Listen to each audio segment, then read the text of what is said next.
Assalamualaikum warahmatullahi wabarakatuh. Selamat pagi dan salam sejahtera untuk kita semua. Bagaimana kabar kalian semua? Siswa-siswi yang hebat. Semoga kalian semua dalam keadaan sehat. Untuk itu, kita harus bersyukur kepada Allah Subhanahu wa Ta'ala karena kita diberikan kesehatan. Maka sebelum kita belajar, mari kita berdoa menurut agama dan kepercayaan kita masing-masing. Dan tak lupa kita juga harus berdoa agar COVID-19 ini dapat segera teratasi di negara kita Indonesia. Untuk itu, berdoa menurut agama dan kepercayaan masing-masing. Berdoa mulai.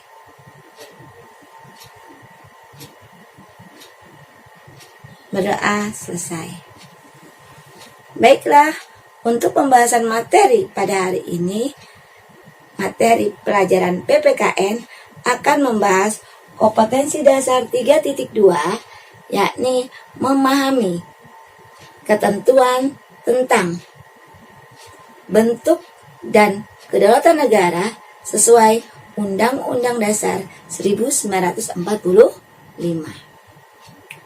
Nah, adapun tujuan dari pembelajaran kita pada hari ini adalah yang pertama adalah menjelaskan pengertian kedaulatan. Kemudian, yang kedua adalah menjelaskan macam-macam kedaulatan. Hakikat dan teori kedaulatan, yakni kedaulatan berasal dari kata daulat, ya. Kemudian kata daulat berasal dari bahasa Arab. Dan arti dari daulat adalah kuasa. Baik. Nah, menurut salah satu tokoh, nah ini gambar tokoh siapa? Ya, kalian benar. Ini adalah salah satu tokoh dalam kedaulatan ya, yang mengemukakan pengertian kedaulatan. Ya, tokoh ini bernama Jane Bodin, ya. Nah, beliau mengatakan bahwa kedaulatan adalah kekuasaan tertinggi untuk menentukan hukum dalam suatu negara. Ya. Nah, kedaulatan ada dua macam, yakni kedaulatan ke dalam, kedaulatan keluar. Nah, yang dimaksud dengan kedaulatan ke dalam adalah, ya, kedaulatan ke dalam adalah negara mengatur negaranya sendiri tanpa campur tangan dari negara lain. Ya, hal ini terdapat dalam pembukaan Undang-Undang Dasar 1945. Ya, yakni yang pertama, ya, melindungi segenap bangsa Indonesia dan seluruh tumpah darah Indonesia. Yang kedua, memajukan kesejahteraan umum. Yang ketiga, mencerdaskan kehidupan bangsa. Nah, ini terdapat dalam alinea keberapa? Ya, ini terdapat dalam alinea keempat pembukaan Undang-Undang Dasar Negara Republik Indonesia tahun 1945. Kedaulatan ke dalam juga berarti bahwa negara memiliki kekuasaan tertinggi untuk memaksa semua penduduknya agar menaati undang-undang dan peraturan-peraturan yang ada di negara Indonesia.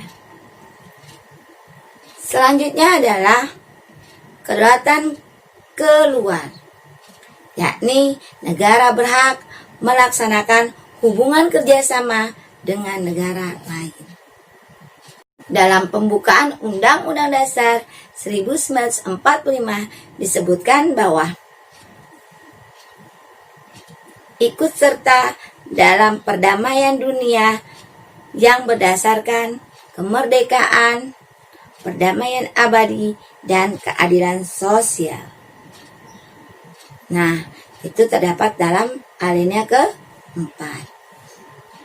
Baik, selanjutnya adalah dalam batang tubuh. Ya, contohnya yakni presiden mengangkat duta dan konsul. Itu termasuk juga kedaulatan keluar. Jadi kedaulatan di negara kita ya diatur dalam pembukaan Undang-Undang Dasar 1945, yaitu alinea ke-4. Ya. Baiklah. Untuk selanjutnya kita akan membahas materi tentang teori-teori kedaulatan. Ya, yakni ada teori Tuhan, teori kedaulatan Tuhan, teori kedaulatan raja, teori kedaulatan negara, teori kedaulatan hukum, dan teori kedaulatan rakyat. Nah, untuk selanjutnya kita akan membahas teori-teori kedaulatan. Cukup sekian materi yang dapat Ibu sampaikan. Jika ada yang kurang jelas, dapat menghubungi Ibu secara WA group atau secara jaringan pribadi Ibu. Nah, jangan lupa jaga kesehatan, social distancing, jaga jarak, tidak keluar rumah jika tidak ada hal yang penting, kemudian memakai masker, dan jangan lupa selalu rajin cuci tangan. Wassalamualaikum warahmatullahi wabarakatuh.